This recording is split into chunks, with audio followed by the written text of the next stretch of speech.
Good afternoon, everyone. There we go. My name is Reverend Krista Weber Huang, and I am your minister here at Merging Waters Unitarian Universalist Congregation. And we are excited to have so many folks here in person and joining us online today. We are a community that covenants together to bring joy into this world that we know is hurting and struggling so much right now. We center around the values of authentic curiosity, courageous love, and mindful interdependence. There we go. Usually there's one I can't get. If you are here for the first time today, know that this is a place where we welcome everyone of every age and every ability, and we encourage you to take care of your body and your spirit in all the ways that are comfortable for you, which means wiggling around, doodling, knitting, crafting, all of those things and ways of engaging are welcome in this space. Usually we're up front, so this whole area is open, but know that even though it's not as open, there's plenty of space to move around as needed. Today's service is one of our summer circle services. So instead of being up there, we're in this smaller space in the back, which gives us an opportunity to play a little bit more. And today is another opportunity to explore a spiritual practice. And this is one of my favorites in our household. Most of them are my favorites. That's why I bring them to you all. But gaming. So if you missed the description today, we're going to be talking about gaming and how it can actually be a spiritual practice for us as Unitarian Universalists. So with that, I would like to extend my gratitude to the folks who are helping make this service happen today. Our tech team is Katie and Byron.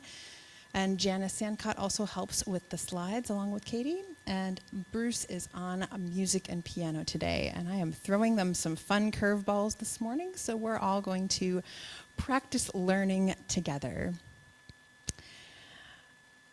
Let us light our chalice. Is there anyone who'd like to help me with the lighting this afternoon? Yeah, Sophie, you want to help? Do you want to help with the hot chalice or no? It's up to you. Yeah. Here, I'll show you how we do it. We have this little special candle that helps us not burn our fingers. And we start by lighting this one in there. Do you want to do that?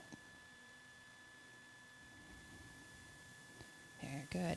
And then you use that one to reach way down in there. Almost.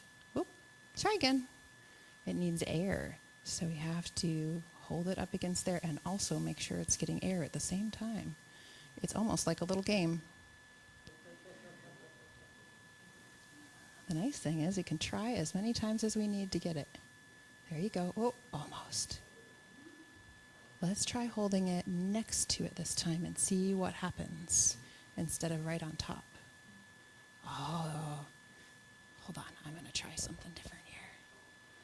If it's not working, then we adjust and try moving things around a little bit. All right, let's try again.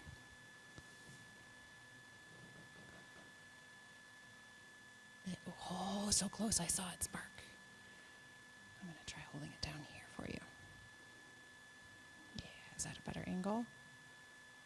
Ah, we got it that time. Yay, okay, now blow that one out. Awesome. Thank you so much. Perfect. As we light this chalice, we remember that its light is one of justice, but also one of care for each other. It is a community that reminds us that no matter what may be happening in the world, there is a place where we are loved. And with that, I will invite us into our first game this morning, which is a singing game. So it is both a game and our first hymn. So this is what we call a zipper game, or a zipper song, but it's also one that's additive, which means we're going to sing it over and over and over again, and each time we're going to add to it. So Bruce, let's you and I go through it one time, and then we'll pause, and I'll explain how it works. Okay. Leaving, can we get the slide? Yeah, I'm waiting for the slide. There we go. Going on a picnic, leaving right away. If it doesn't rain, we'll stay all day. Did you bring the sandwiches? Yes, I brought the sandwiches. Ready for a picnic, here we go. So what's going to happen is we're going to sing the first part all together, and then one person is going to ask, did you bring what do you want to bring on the picnic? And you'll say what you want to bring, and then we'll go back to the first person. So then I would say, did you bring the sandwiches? And then we'll sing it all the way again, and we'll add another person who says, did you bring this? And then the first person who added will say, did you bring that? The same thing they said the first time. And then I'll say, did you bring the sandwiches? So by the end, we're going to have lots of different things to remember, what are we bringing?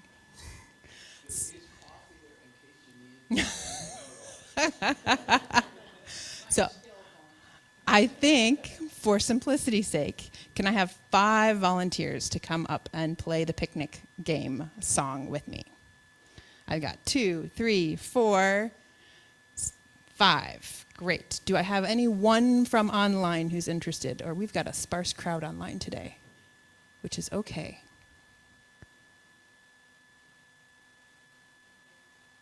No response. Okay. Let's have the 5 of you come up front to make things a little bit easier. And we'll form a line over here by Bruce.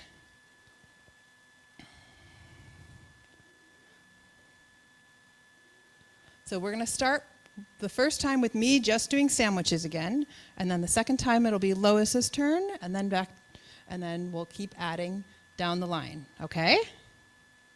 All right, you ready, Bruce? Everybody sing along with me, please. About my voice. Going on a picnic, leaving right away. If it doesn't rain, we'll stay all day. Did you bring the sandwiches? Yes, I brought the sandwiches. Ready for a picnic? Here we go. Going on a picnic, leaving right away. If it doesn't rain, we'll stay all day. Did you bring the hummus? Yes, I brought the hummus. Did you bring the sandwiches? Yes, I brought the sandwiches. Ready for a picnic? Here we go. Going on a picnic, leaving right away. If it doesn't rain, we'll stay all day. Did you bring the jalapenos? Yes, I brought the jalapenos. Did you bring the hummus? Yes, I brought the hummus. Did you bring the sandwiches? Yes, we brought the sandwiches. Ready for a picnic? Here we go. Going on a picnic, leaving right away. If it doesn't rain, we'll stay all day. Did you bring the carrots? Yes, I brought the carrots. Did you bring the jalapenos? Yes, we brought the jalapenos. Did you bring the hummus? Yes, we brought the hummus. Did you bring the sandwiches? Yes, we brought the sandwiches. Ready for a picnic? Here we go. Going on a picnic, leaving right away. If it doesn't rain, we'll stay all day. Did you bring the apple pie? Yes, I brought the apple pie. Did you bring the carrots? Yes, we brought the carrots. Did you bring the jalapenos? Yes, we brought the jalapenos. Did you bring the hummus? Yes, we brought the hummus. Did you bring the sandwiches? Yes, we brought the sandwiches. Ready for a picnic?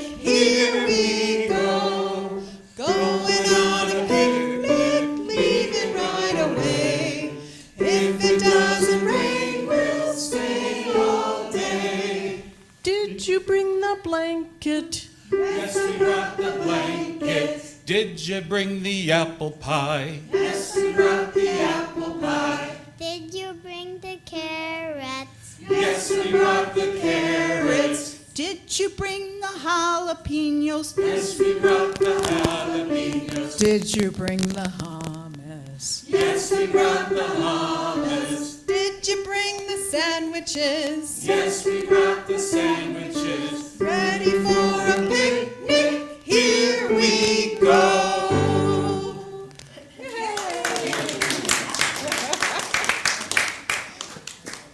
Thank you to all of our volunteers and to all of you for singing along. What are we doing next? Oh, I know.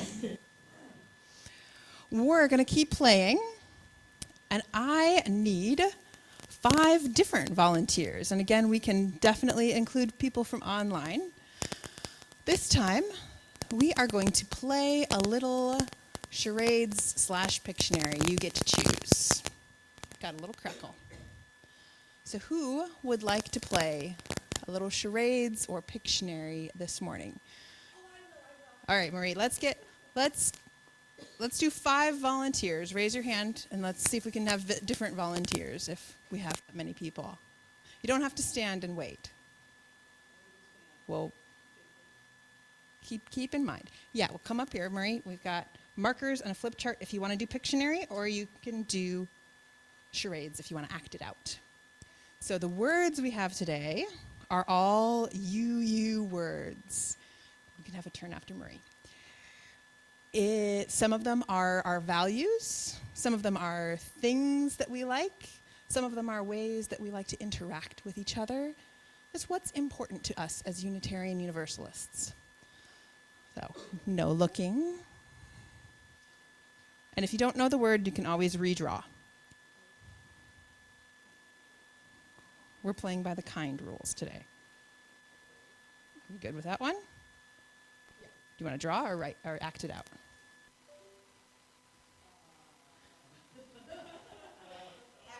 Okay.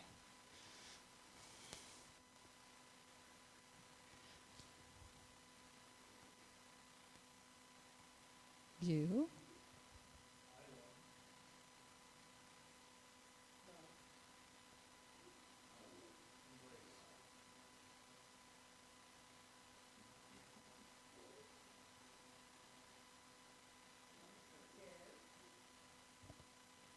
You can say it if somebody said it. Care.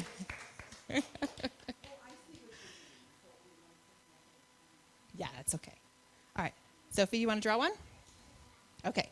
Again, if you don't know the word, you can redraw. And you can either choose to make a picture on the paper, or you can choose to act it out. Okay. Can I see?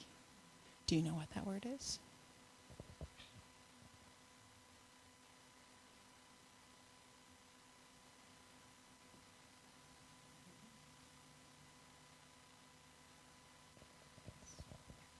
Let's go.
Fantastic. Well done.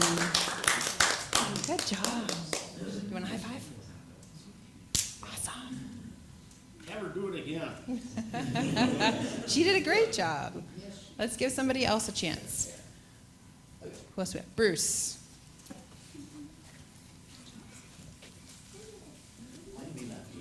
No looking. No. Bruce. There are lots of ways to be creative. You can be creative within the confines of picking a word. Didn't know that one, huh, Bruce? Part of games is they have boundaries. One of the boundaries on this game is you have to pick one of these words.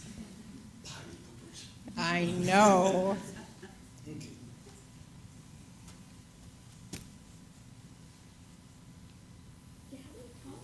Come here. Together? Yeah, together. Together. Well done. Well done, Bruce. You can act out your other word after the service, and we'll all play with you again then. Good boundaries. Can we get one more? Remember, this is a supportive place where we have fun together, even looking silly. Do you want to try, Mark? Remember, if you get a word you don't know how to do, you can pick a different one.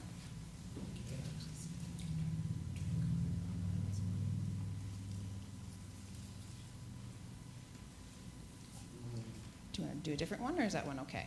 This one's okay. Okay. Do you want to draw, or do you want to move your body and act it out? No, If you want to move your body, you can't make any sounds. I'll just draw and Okay, here we go. I got a marker for you right here. Big markers, so it'll be easy to see.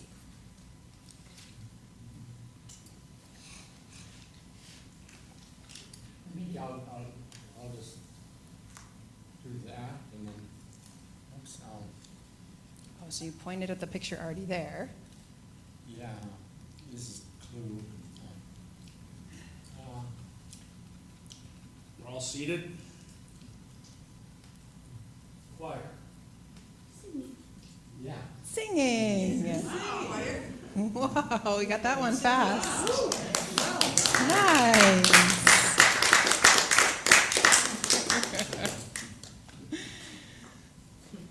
Anyone else itching to give it a try? Rob is. Rob, you're being volunteered. Do you want to take the invitation or no? With an eye roll, he is accepting the invitation.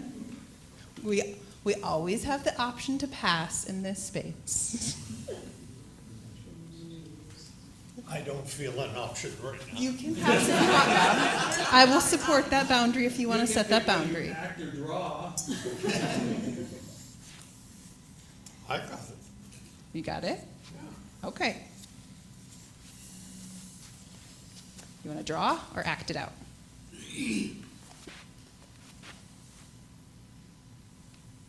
Pour. Coffee. Drink. Merging waters. That's not pour from two different things. Yep. There we go. Merging waters. Thank you all for playing along. By the way, Bruce, coffee was in there had you chosen it out. So we come together in this community partially to laugh and have fun together and be silly. But not just because it's fun to be silly, but because it helps build our resilience. We know that joy is a form of resistance in a world where so many of us are hurting, where we are afraid and angry about the dismantling of our democracy, about the things that our government is doing right now. We know that this is a space where we can hold that fear and anger and pain for all the hurt that is happening in the world. We know that this is a space where our hearts are breaking for the genocide that is happening in Gaza. We know this is a space where our hearts are breaking together for the ways that people are being dehumanized in this country. We hold all of that collectively in this space, knowing that together we are more powerful. While alone we may feel helpless during these times, when we join together as a religious community, not just in this space, in this virtual space and physical space, but as Unitarian Universalists across this country and across the world, we have more power together as a people to make a change, to create a world that is centered in love.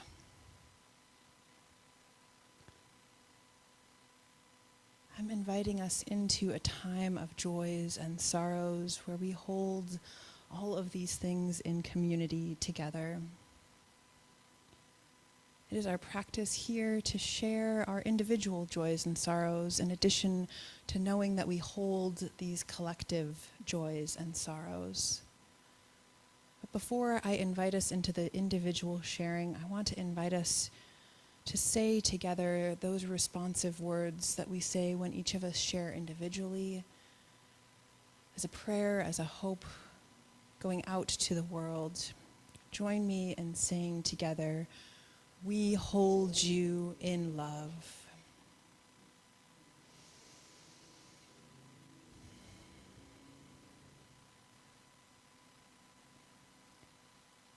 As big as the things are that are happening in the world, the small things in our lives matter too. It matters that the hurts that we experience in our individual lives have a place to be held and loved. It matters that when we have a joy, we can celebrate together with one another. We model the kind of community we want to create in the broader world here in this space. So if you have a joy or a sorrow that you would like held in love today, I would invite you to raise your hand or signal to us online and share your name, your pronouns, and a sentence or two about your joy or sorrow.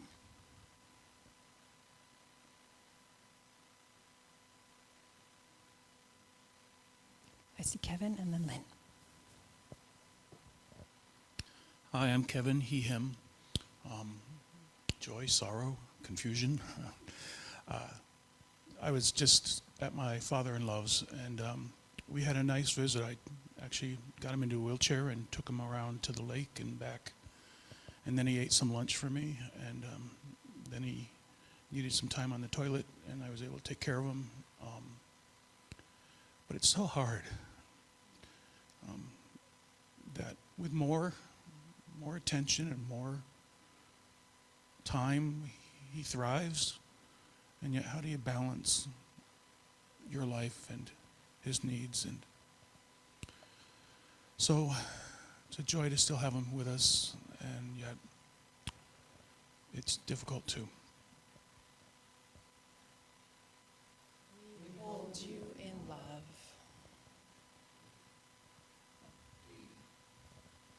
Lynn, she, her. I have several joys. My daughter Meredith and granddaughter Sophie are visiting over the first 2 weeks in August, which has just been a complete joy. And Peter was able to come for a home visit for the first time since November, so that was really lovely.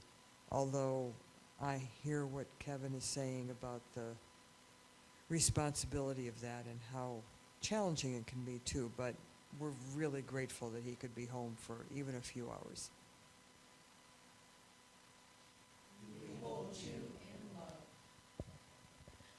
My name is Ali, she, her.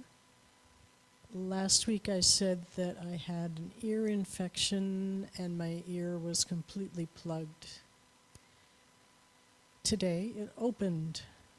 I am ecstatic. We hold you in love. Rob.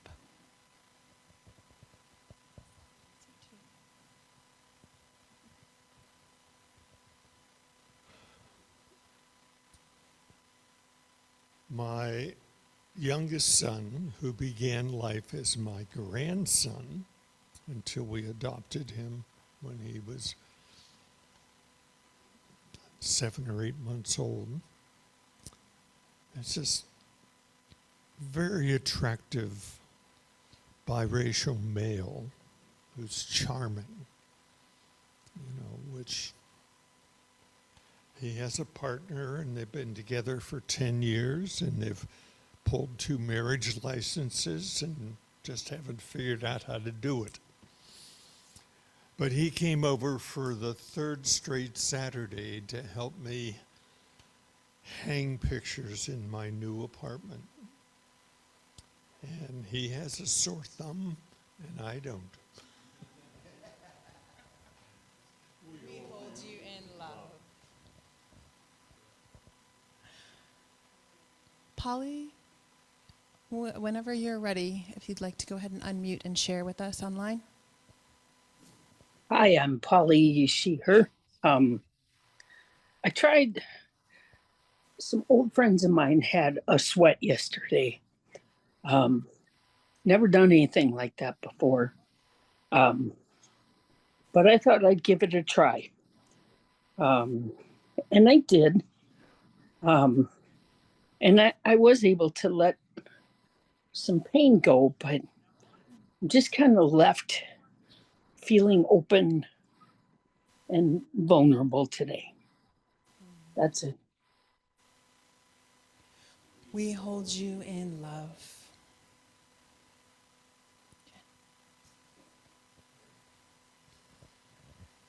I'm Jan, she, her. I met with my oncologist on Thursday. I'm, May, June, July, so I'm 15 months out from having a cancerous tumor removed from my shoulder. And we've decided that we can move my scans that I have been having on a 3 to 4 month schedule to a 6-month schedule. So that is good news. And he says I'm in remission, and it's even a year out, it's much less likely that the tumor will recur. We hold you in love. Marie, she, her, excuse me. Your mom introduced you, but you were out there. So I want to say that, I want to say that they are probably the furthest away, but they're here in Minnesota now, but they live in Switzerland. And I am so excited to see them. Sophie has been one of my special girls, and Mary Meredith also has. We were involved together in youth group way back when. Well, now you're not that old. Okay. Okay. So anyhow, I am so excited to have them here, and I get to go see them tomorrow. Hold you in love.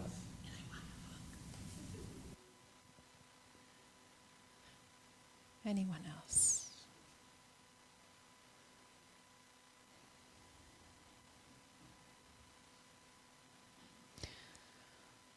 Well, I will remind us that while we share many joys and sorrows out loud in this space, there are so many more things happening in our lives that we hold in our hearts, in our bodies, and in our minds.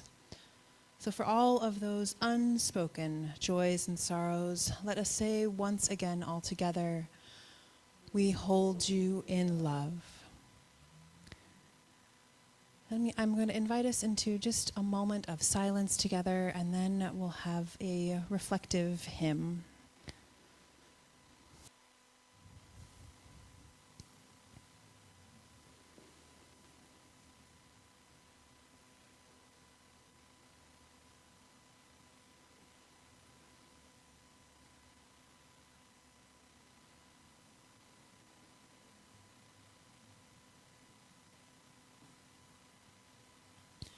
Our reflective hymn today is number 10 something in our teal hymnal, We Give Thanks.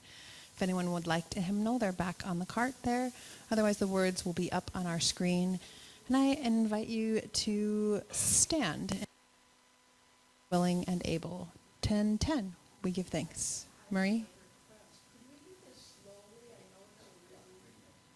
Yeah. Please.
So gaming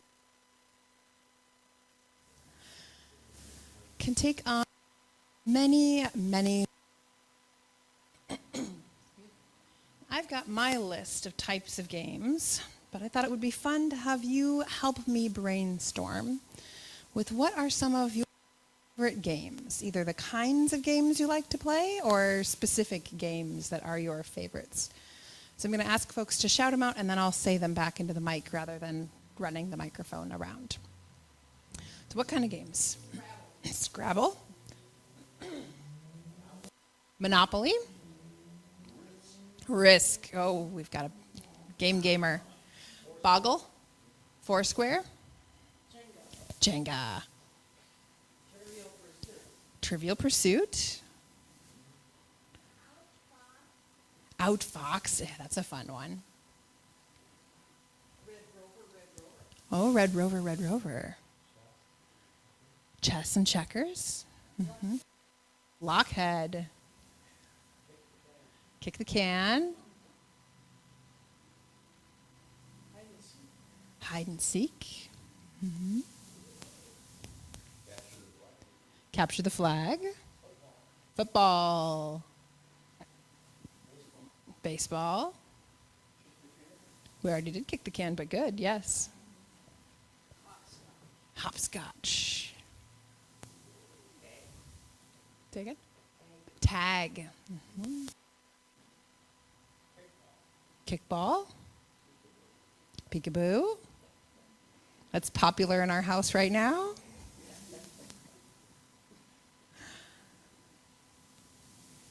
Other games. Tetherball. Mm-hmm.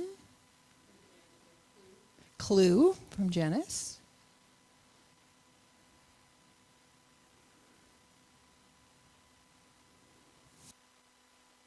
Volleyball.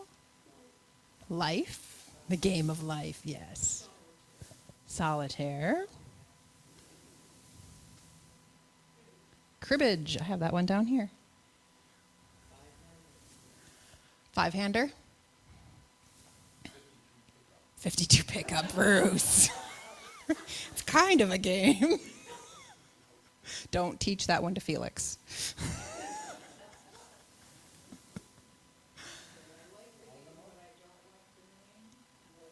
war. Mm-hmm.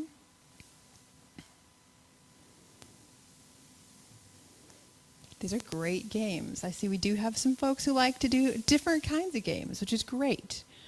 So I want to share some of the general categories of games that I came up with, and I think probably some of the ones you all can be in other categories.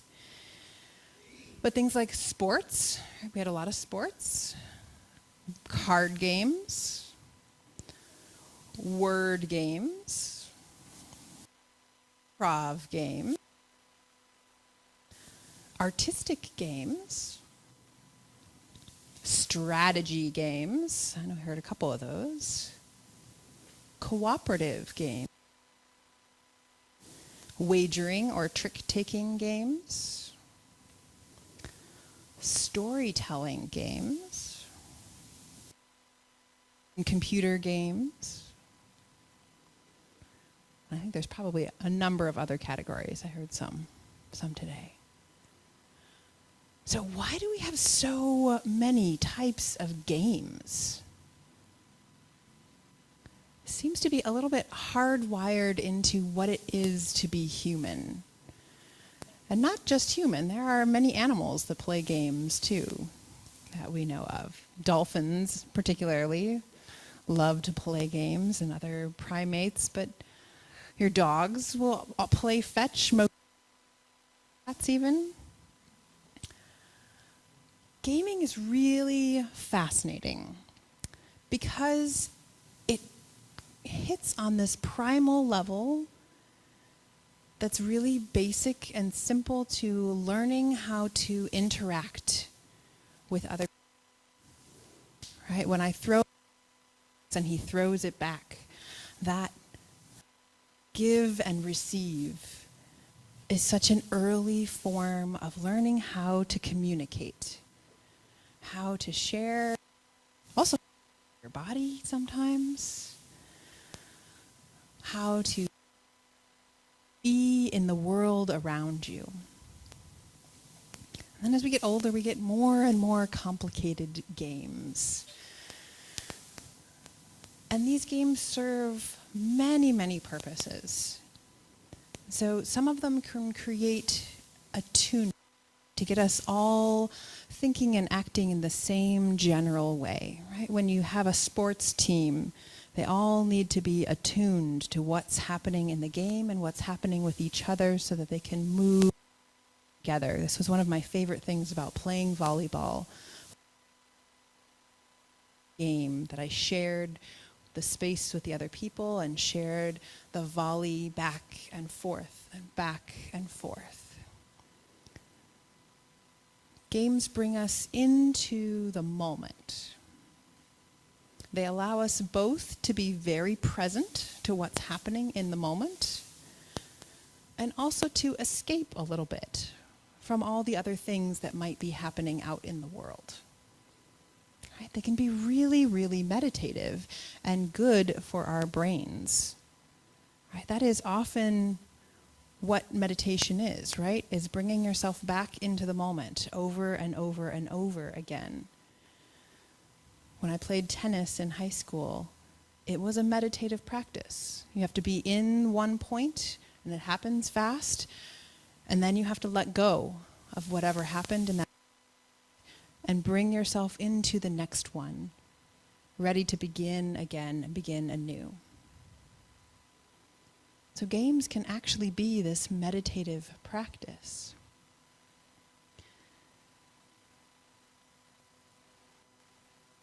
But when we get into these more complicated games, they can be a way of learning about the world too.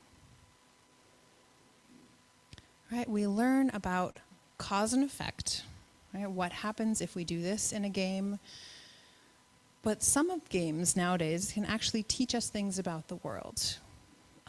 So there are games that are based in a certain environment and talk about how do the plants interact with the animals, interact with the other things that are happening. Right? So Lenny has a number of PBS Kids games that he plays on his tablet. And some of them actually create a whole ecosystem. And so he has to look at which animals eat which animals and find a balance there and play the role of different animals. So he gets to do some perspective taking in games as well. My spouse, Eric, is very into D&D, which has so many layers to it, but as a storytelling game, it's a great way to do perspective taking. Right? We learn D&D, Dungeons and Dragons. That's okay. It's a storytelling game where you create a character and you create what positive attributes does the character have and what things may they struggle with. And then you play out this character as you face challenges as a team with other people. So you have to think about what experiences has this character had, how may it lead them to act or interact with the other characters in this situation. For people who get really into D&D, their characters have like 10-page backstories. Eric and I have spent many times talking about how trauma-informed he can make this character in terms of looking at what their backstory is and how they would actually interact with the world. This is the conversations we have in our house. But games can really allow us to step outside of who we are and get curious about how other people experience the world. And world creation games like D&D, Dungeons and Dragons, also allow us to imagine the world in a different way. What would happen? How would we be in the world if it looked different? Just down the road, in the UU congregation in Minnetonka, during the pandemic, they actually started D&D for their youth group as a way of gathering the youth together, giving them a space for community, for play, for connection. And this became a really, really powerful touch point for the youth and even for the adults, especially during the pandemic. Now they don't do the youth program with D&D, but the adults continue to meet. Right, yeah, because the adults still need that. They have two campaigns going, 2 stories going at the same time right now. But I want to read to you the words of Topher Nelson, who was the dungeon master and story crafter that kind of helped create the program for the youth. And he said, "I was an awkward kid growing up. Today, they have names for what plagued me as a kid: attention deficit hyperactive disorder, Asperger's syndrome, autism spectrum disorder, depression. But back in the 80s and 90s, kids like me were labeled as weird, freaks, spastics. I always knew something was different about me, but I didn't know why." Nelson wrote in an introduction to the youth, "But with Dungeons and Dragons, it didn't matter. When the world was too overwhelming, too much for me to face, I had this doorway, this amazing escape my father gave me for another world, to another world. Infinite worlds. Worlds where a person like me made sense. Worlds where a person like me could be a hero. Dungeons and Dragons was a refuge. Dungeons and Dragons saved my life."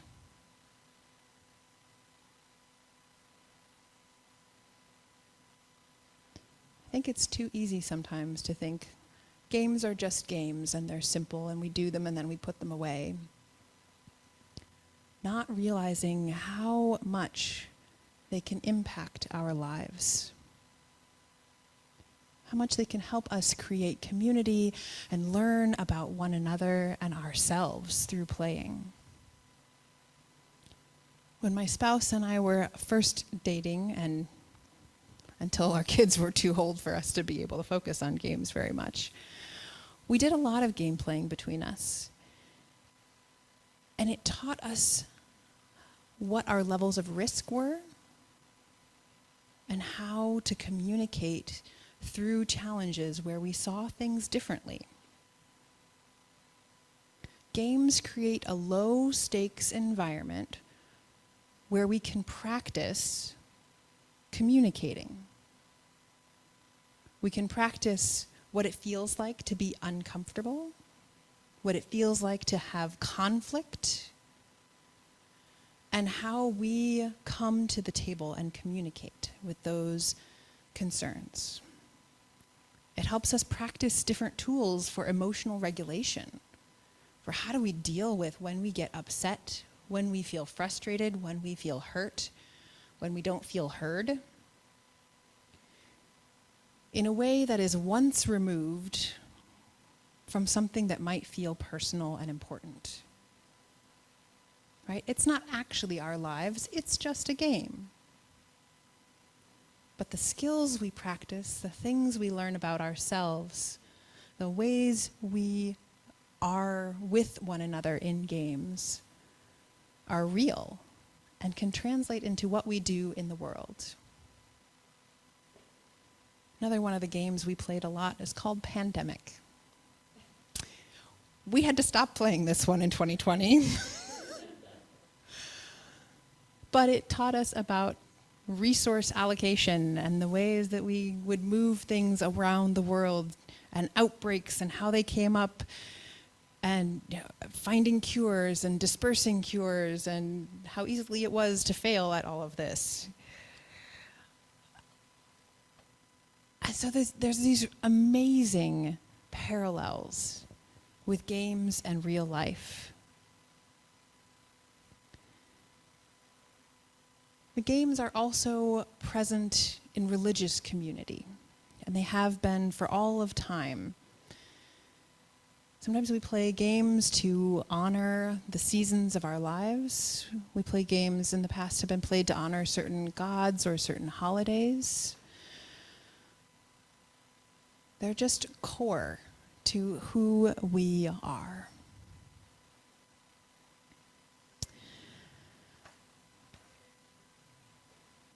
And so,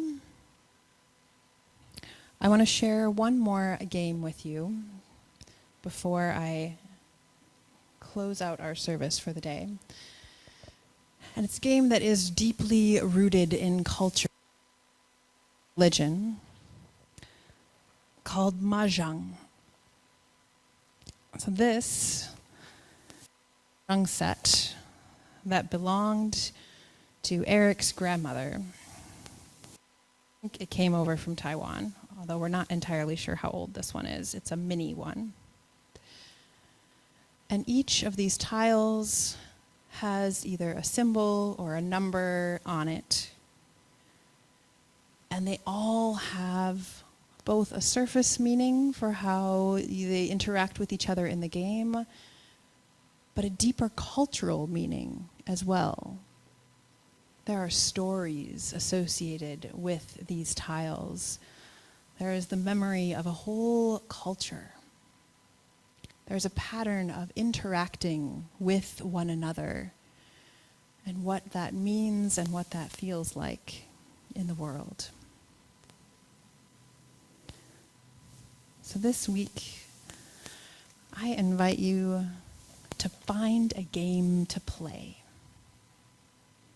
It can be a simple game, maybe it's catch, or it can be a more complex game, something like Mahjong that you can spend your entire life learning the nuances of. But consider how you live out your Unitarian Universalist values in the way that you play a game this week or this month, or maybe this afternoon.